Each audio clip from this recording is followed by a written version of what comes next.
that we really wanted to bring Disney back to that height, and it was, it was possible, but by a lot of hard work from a lot of very talented people.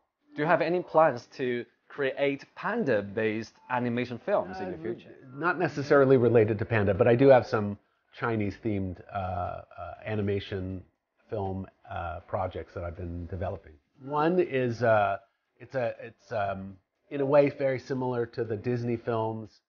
It's about a girl who becomes a great warrior, but she's also sort of a princess.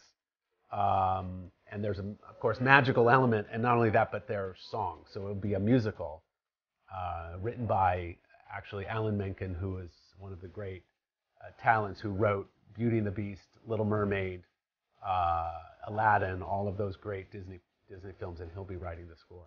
And I think that's exactly what can happen with China and Chinese storytelling, Chinese culture, that some of the great classic elements of Chinese culture can be brought and woven into a new narrative. Our Sichuan TV station has created a brand new program which is called Panda Wandering. It used a virtual digital panda as the host. So do you have any comments or suggestions on this program? So the host. No, I think it's fantastic. I mean, I think that it really is a testament to how technology has changed the way these kinds of productions can be made. Because it used to be that if you were going to do animation of a panda, it would take hours and hours and days and weeks of people's time.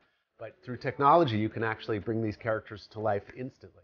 Do you have any wishes to the young creators in this industry? Just words of encouragement. I think that, the audience, the people out there, especially young children who are excited by film, movies, and animation, and believe that it's something that they love enough that they want to commit themselves to doing, I think it's a wonderful area for anyone to make a career in. So I would highly recommend it.